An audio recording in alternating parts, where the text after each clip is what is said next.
Hello बच्चों, कैसे हैं आप। आज हम पढ़ने वाले हैं कक्षा 8 का पाठ 5, जिसका नाम है कोयला और पेट्रोलियम। यह पाठ पढ़ने के उपरांत जो बातें आप सीख जाएंगे, यानी सीखने के प्रतिफल, वह है जीवाश्म ईंधनों की निर्माण प्रक्रिया एवं परिष्करण को आप जान जाएंगे और जीवाश्म ईंधनों के उचित प्रयोग पर आप प्रतिक्रिया भी व्यक्त करने में सक्षम हो जाएंगे। तो सीखते हैं अपना पाठ कोयला और पेट्रोलियम। बच्चों, हम अपनी मूलभूत आवश्यकताओं के लिए विभिन्न पदार्थों को उपयोग में लाते हैं। इनमें से कुछ प्रकृति में पाए जाते हैं और कुछ का निर्माण मानवीय प्रयासों से किया गया है। अपने दैनिक जीवन में उपयोग में लाए जाने वाले पदार्थों की आप एक सूची बनाइए और उनका प्राकृतिक तथा मानव निर्मित वर्गों में आप वर्गीकरण करिए। फिर आप देखिए कि क्या इस सूची में वायु, जल, मृदा और खनिज सम्मिलित हैं, क्योंकि ये सभी प्रकृति द्वारा उपलब्ध कराए जाते हैं और इनको हम क्या कहते हैं? प्राकृतिक संसाधन। क्या वायु, जल और मृदा मानवीय क्रियाकलापों द्वारा समाप्त हो सकते हैं? यह बड़ा ही विकट प्रश्न है। जल के बारे में हम कक्षा 7 में पढ़ चुके हैं कि क्या जल एक असीमित संसाधन है। यह हमने उस पाठ में पढ़ा था कि जल असीमित है, लेकिन जो उपयोग योग्य जल है उसकी मात्रा बहुत ही कम है। प्रकृति में विभिन्न संसाधनों की उपलब्धता को दृष्टि से यदि हम देखें तो प्राकृतिक संसाधनों को व्यापक रूप से हम 2 वर्गों में बांट सकते हैं, जिनके नाम है अक्षय प्राकृतिक संसाधन और समाप्त होने वाले प्राकृतिक संसाधन। सबसे पहले हम सीखते हैं अक्षय प्राकृतिक संसाधन असीमित मात्रा में उपस्थित हैं और मानवीय क्रियाकलापों से ये समाप्त होने वाले नहीं हैं। क्या आप कोई उदाहरण बता सकते हैं? शाबाश, सूर्य का प्रकाश और वायु, यह ऐसे संसाधन हैं जिनको हम कितना ही इस्तेमाल करें यह समाप्त नहीं हो सकते। और दूसरा जो हमारा प्रकार है प्राकृतिक संसाधनों का, वह है समाप्त होने वाले प्राकृतिक संसाधन। प्रकृति में इन स्रोतों की मात्रा सीमित होती है और यदि हम इनको इसी प्रकार इस्तेमाल करते रहे, यानी मानवीय क्रियाकलापों द्वारा ये समाप्त हो सकते हैं। और इनके उदाहरण क्या हैं? वन, वन्यजीव, खनिज, कोयला, पेट्रोलियम, प्राकृतिक गैस आदि। ये वह पदार्थ हैं जिनको यदि हम इस्तेमाल करें तो समाप्त हो सकते हैं। इस अध्याय में बच्चों हम कोयले, पेट्रोलियम और प्राकृतिक गैस जैसे कुछ समाप्त होने वाले प्राकृतिक संसाधनों के विषय में अध्ययन करने वाले हैं और इनका निर्माण सजीव प्राणियों के मृत अवशेषों यानी जीवाश्मों से होता है और इसीलिए हम इन्हें क्या कहते हैं? जीवाश्मी ईंधन। तो सबसे पहले हम जानते हैं कोयले के बारे में। कोयला क्या होता है, कैसे बनता है, क्या इसके दूसरे संघटक पदार्थ हैं, उन सब के विषय में हम अब जानते हैं। बच्चों, आपने कोयला देखा होगा, उसका रंग भी देखा होगा और यह कैसा होता है इसके विषय में भी आपने अपने आसपास अवश्य रूप से देखा होगा।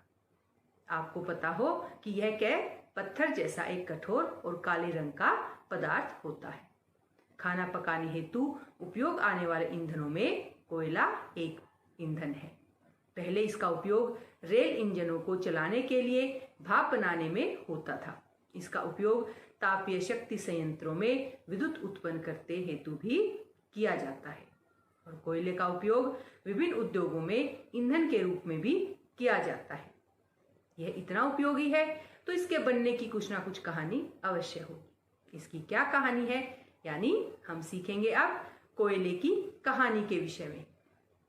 बच्चों, कहानी की शुरुआत कब होती है? लगभग 300 मिलियन वर्ष पूर्व पृथ्वी पर निचले जलीय क्षेत्रों में घने वन थे। बाढ़ जैसे प्राकृतिक प्रक्रमों के कारण ये वन मृदा के नीचे दब गए। उनके ऊपर अधिक मृदा जम जाने के कारण यह संपीड़ित हो गई और जैसे जैसे वे गहरे होते गए उनके ताप भी बढ़ता गया। उच्च दाब और उच्च ताप पर पृथ्वी के भीतर मृत पेड़ पौधे धीरे धीरे कोयले में परिवर्तित हो गई। कोयले में मुख्य रूप से कार्बन होता है। मृत वनस्पति के धीमे प्रक्रम द्वारा कोयले में परिवर्तन को हम क्या कहते हैं? कार्बनीकरण। यहाँ ये क्या हुई हमारी कार्बनीकरण की परिभाषा। क्योंकि यह वनस्पति के अवशेषों से बना है, अतः कोयले को जीवाश्म ईंधन भी कहते हैं।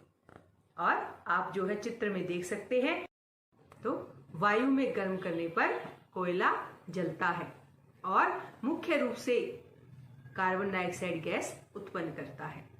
उद्योगों में कोयले के प्रक्रमण द्वारा कुछ उपयोगी उत्पाद प्राप्त किए जाते हैं। कुछ उदाहरण याद है? मैं बताती हूँ, जैसे कोक, कोलतार और कोयला गैस। आइए सीखते हैं इन सभी के विषय में अलग अलग कि कहाँ इनका उपयोग होता है। सबसे पहले यह बात करते हैं कोक के विषय में। बच्चों, कोक एक बहुत ही कठोर, सरंध्र और काला पदार्थ है। यह कार्बन का लगभग शुद्ध रूप है। कोक का उपयोग कहाँ होता है? इस्पात के औद्योगिक निर्माण और बहुत से धातुओं के निष्कर्षण में हम कोक का इस्तेमाल करते हैं, यानी यह बड़े ही काम का पदार्थ है। और दूसरा है कोलतार।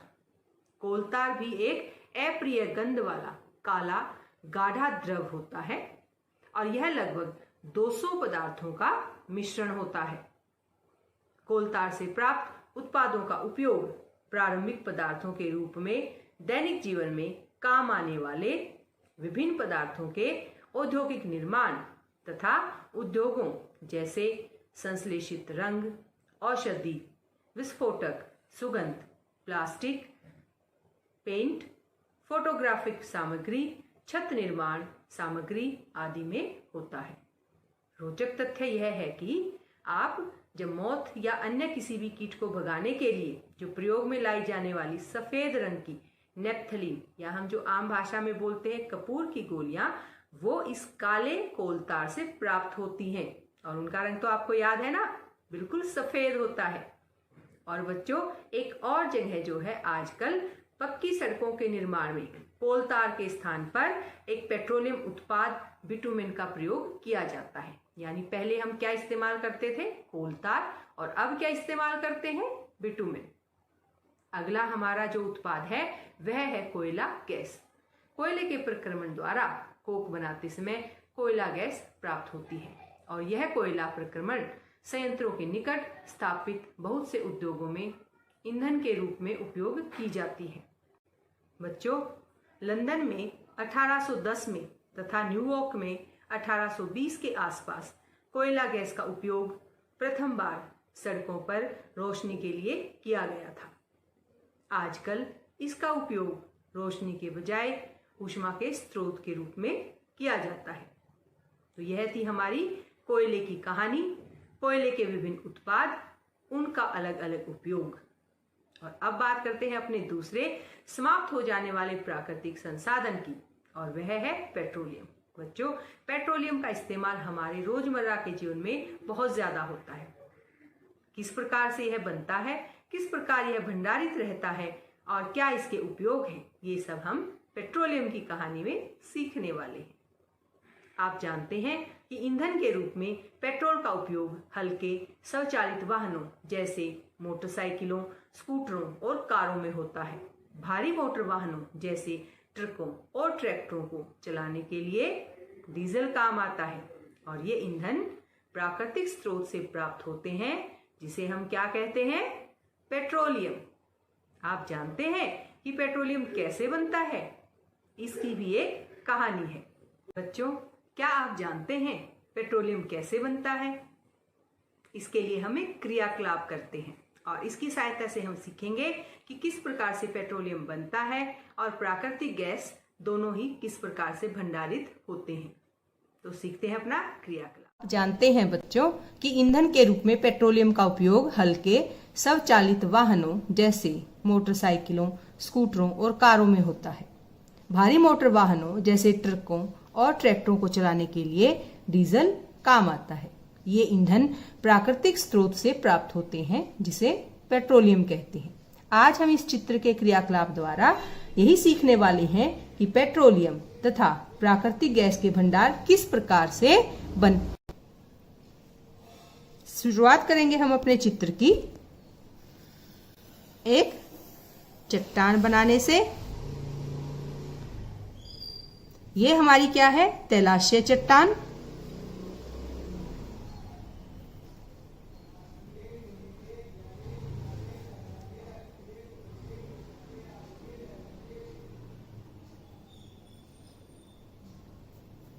यहां तक जो बनेगी हमारी जल, और ये बन गई दूसरी सतह, और इसके ऊपर हम बनाएंगे ये जल की एक और सतह, और यहां होती है हमारी अप्रवेश्य चट्टान। ये जो हमने सतह बनाई बच्चों, यहां तक होता है जल, और इसके बाद जो अगली परत आती है ये होती है तेल की, और यहां होती है गैस। इनको हम अलग अलग रंगों से भरेंगे ताकि हमें पहचान रहे कि यहां पर कौन सी परत है। जैसे जल को दिखाएंगे हम इस गहरे नीले रंग से,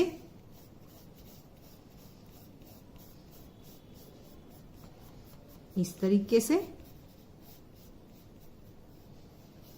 और इस तरफ भी जल है,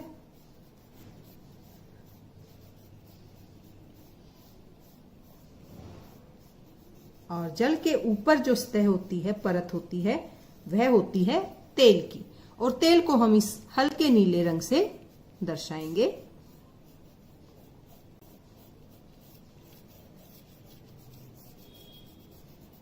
ये हमारी सतह होगी तेल की, और तेल के ऊपर जो हमारी गैस बनी है उसको हम इस हरे रंग से दर्शाते हैं ताकि हमें ये अलग से नजर आए कि ये जो परत है वो गैस की परत है। नीचे जो आपको नजर आ रही है यह होती है हमारी चट्टान, तैलाशय चट्टान, और इसको हम इस जामुनी रंग से भरेंगे, बड़े ही हल्के हाथ से।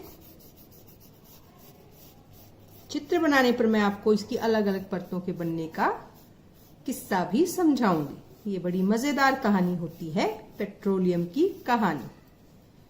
और बच्चों, यहां हम लगा देंगे कुआं, यानी वो कुआं जहां से हम क्या करेंगे, गैस और तेल को बाहर निकालेंगे। ये गैस की परत, यहां हमारे ये पहुंची तेल की परत, और ये हमने क्या बनाया, कुआं। अब ये जो है बच्चों, ये है हमारी अप्रवेश्य चट्टान, जिसको हम ऑरेंज, आप चाहें तो ब्राउन कलर भी कर सकते हैं, इस रंग से हम इसको भर देंगे ताकि हमें पता रहे कि ये चट्टान है।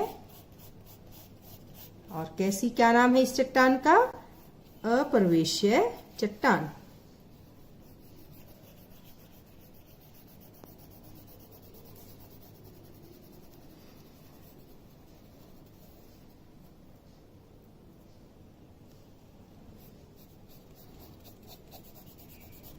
इस तरीके से हम अप्रवेश्य चट्टान को भी रंग के द्वारा दर्शाएंगे।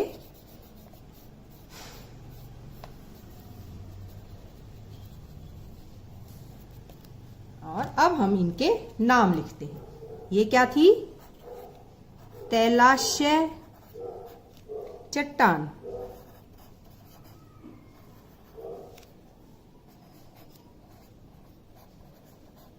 ये ऐसे, ये क्या है, जल, इस तरफ भी क्या है, जल है, और जल के ऊपर किसकी परत आई बच्चों, शाबाश, तेल की परत, और तेल के ऊपर गैस, बहुत बढ़िया।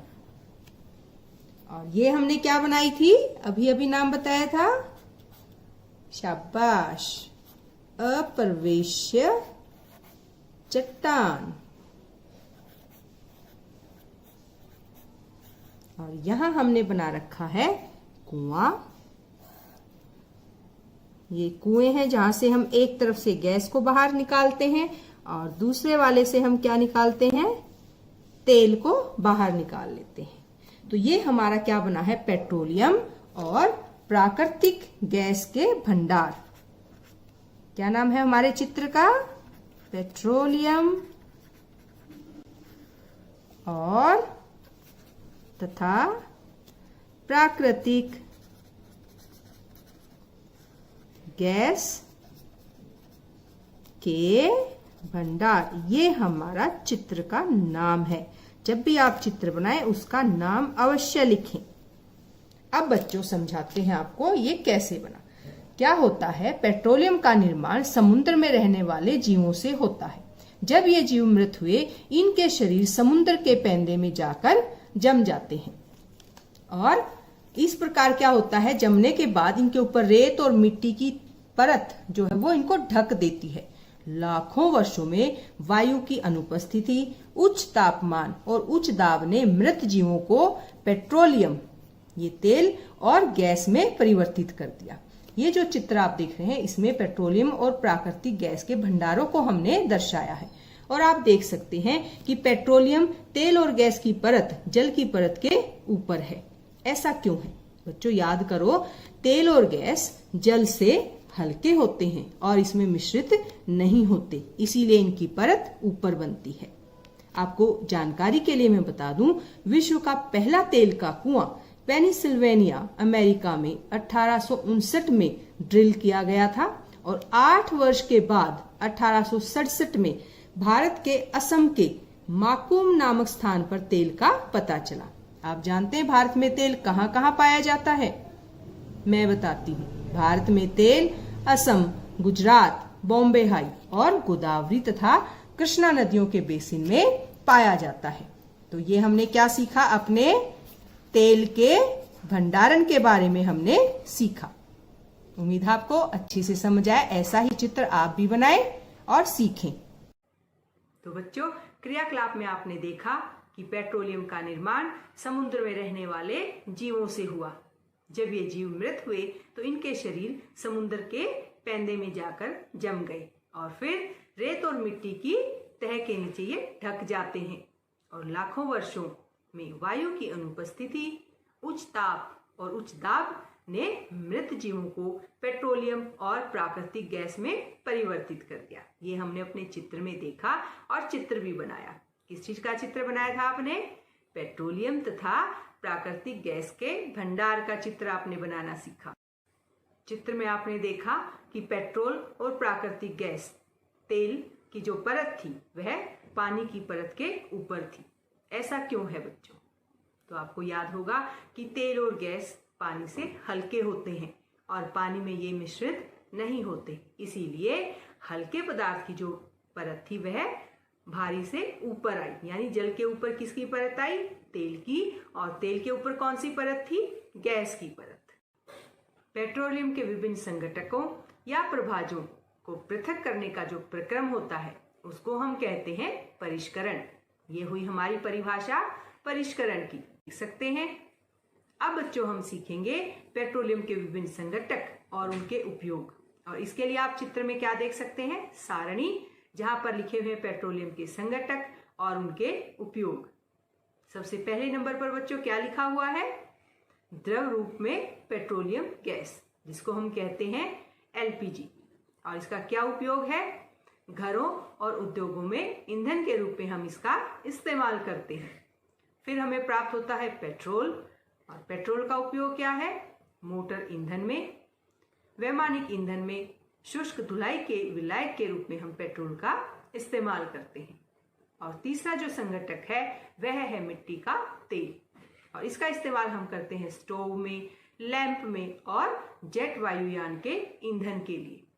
इसके बाद जो अगला संघटक है वह है डीजल, और डीजल का इस्तेमाल होता है बाहरी मोटर वाहनों और विद्युत जनित्रों के लिए ईंधन के रूप में। फिर है स्नेहक तेल, और स्नेहक तेल को हम स्नेहन के लिए उपयोग में लाते हैं। अगला हमारा जो संघटक है वह है पैराफिन मोम, और पैराफिन मोम का उपयोग होता है बच्चों मरहम के लिए, मोमबत्ती या वैसलीन आदि बनाने में।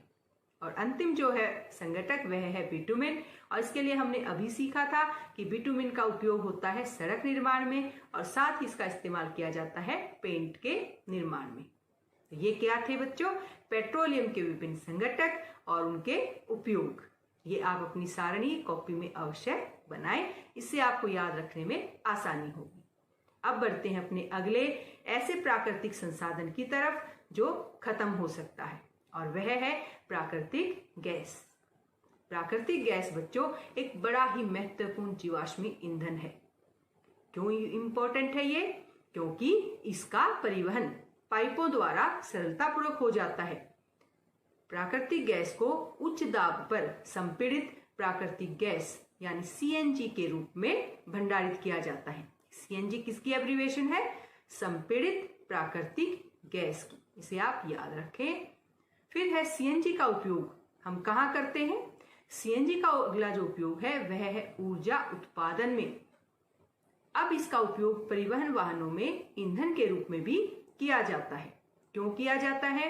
इसकी एक विशेषता है, क्योंकि यह बहुत कम प्रदूषणकारी है और इसीलिए हम सीएनजी को एक विशेष नाम देते हैं।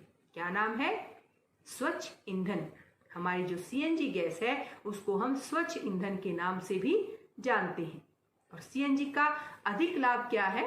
अधिक लाभ यह है बच्चों कि इसको आप घर पर और कारखानों में सीधा ही जला सकते हैं, जहां इसकी आपूर्ति पाइपों के माध्यम से की जा सकती है। जो हमारे बड़े बड़े कारखाने होते हैं वहां पर इस गैस को पाइपों के द्वारा भेजा जाता है। पाइपलाइनों का ऐसा जाल कहाँ है? इसका उदाहरण है बच्चों वडोदरा गुजरात में, और दिल्ली के कुछ भागों और अन्य स्थानों पर ऐसा पाइपलाइन का एक जाल उपलब्ध है। फिर प्राकृतिक गैस का उपयोग प्रारंभिक पदार्थ के रूप में बहुत से रसायनों और उर्वरकों के औद्योगिक निर्माण में किया जाता है। भारत में प्राकृतिक गैस के विशाल भंडार हैं। कहाँ कहाँ है ये भंडार? याद कीजिए, हमारे देश में प्राकृतिक गैस त्रिपुरा, राजस्थान, महाराष्ट्र और कृष्णा गोदावरी डेल्टा में पाई जाती है। ये क्या था? हमने प्राकृतिक गैस के विषय में सीखा। बच्चों, इस पाठ की शुरुआत में हमने पढ़ा था कि कुछ प्राकृतिक संसाधन ऐसे होते हैं जो समाप्त हो सकते हैं। उनके उदाहरण क्या क्या थे? सही, जीवाश्म ईंधन, वन, खनिज आदि, जो कि इस्तेमाल करने से समाप्त हो सकते हैं। आप जानते हैं कि कोयला और पेट्रोलियम जीवाश्म ईंधन है। ये उदाहरण आप याद रखें। मृत जीवों के ईंधन में परिवर्तन के लिए लाखों वर्ष का समय लग जाता है, और दूसरी ओर इनके ज्ञात भंडार कुछ 100 वर्षों तक और चल सकते हैं। यहीं पर समस्या आती है बच्चों। यह हम इनको क्यों कहते हैं कि प्राकृतिक संसाधन होते हुए भी यह खत्म हो सकते हैं? यही जो अभी हमने आपको बताया कि इसको परिवर्तित होने में, जो मृत जीव है उनको ईंधन में परिवर्तित होने में लाखों वर्ष का समय लग जाता है, और जो उपलब्ध भंडार है वह केवल आने वाले कुछ 100 वर्षों तक चल सकता है। इसके अतिरिक्त इन ईंधनों का दूसरा जो दुष्प्रभाव है वह है कि इन ईंधनों के जलने से वायु प्रदूषण प्रमुख रूप से फैलता है, और इसका संबंध सीधा सीधा किससे है? विश्व उष्णन से। यानी हमारी जो पृथ्वी है उसका तापमान बढ़ता है इन ईंधनों के जलने से। अतः यह आवश्यक है बच्चों कि हम ईंधनों का उपयोग तभी करें जब नितांत आवश्यक हो। इसके परिणाम स्वरूप पर्यावरण बेहतर बनेगा, विश्व उष्णन का कम खतरा रहेगा और ईंधनों की उपलब्धता लंबे समय तक रहेगी। यानी ये तीन और बहुत ही बड़े फायदे हैं इन ईंधनों के उपयोग को कम करने के लिए। इसी संदर्भ में बच्चों, भारत में पेट्रोलियम संरक्षण अनुसंधान समिति यानी PCRA लोगों को सलाह देती है कि गाड़ी चलाते समय किस प्रकार आप पेट्रोल और डीजल को बचा सकते हैं। क्या है उनकी सलाह? सीखते हैं। सबसे पहले वो बताते हैं कि जहां तक संभव हो गाड़ी समान और मध्यम गति से चलाएं, ज्यादा तेज गाड़ी ना चलाएं। दूसरा जो है वह है यातायात लाइटों पर अथवा जहां आपको प्रतीक्षा करनी हो गाड़ी का इंजन बंद कर दें। और तीसरा है टायरों में जो हवा होती है उसका दाब सही रखें। और चौथी जो सलाह हमें दी जाती है PCRA के द्वारा वह है कि आप अपनी गाड़ी या वाहन का नियमित रख रखाव सुनिश्चित करें। तो ये थे वो सलाह जो हमें दी जाती हैं पीसीआरए के द्वारा। अब हम एक बार पुनः यह देखते हैं कि हमने इस पाठ में क्या क्या सीखा, ताकि आपको एक बार अच्छे से ध्यान आ जाए कि हमने इस पाठ में क्या क्या विशेष बातें पढ़ी हैं। सबसे पहले हमने क्या पढ़ा? जीवाश्म ईंधन और उनके क्या क्या उदाहरण थे? कोयला, पेट्रोलियम और प्राकृतिक गैस।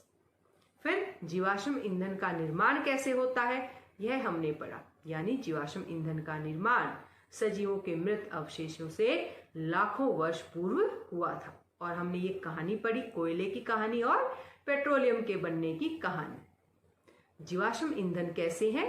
ये समाप्त होने वाले संसाधन हैं। और कोक, कोल तार और कोयला गैस ये कोयले से प्राप्त होने वाले उत्पाद हैं। फिर बच्चों हमने सीखा पेट्रोलियम के परिष्करण से पेट्रोलियम गैस, पेट्रोल, डीजल, मिट्टी का तेल, पैराफिन मोम, स्नेहक तेल आदि प्राप्त हुए और इनके उपयोग भी हमने पढ़े इस अपने पाठ में।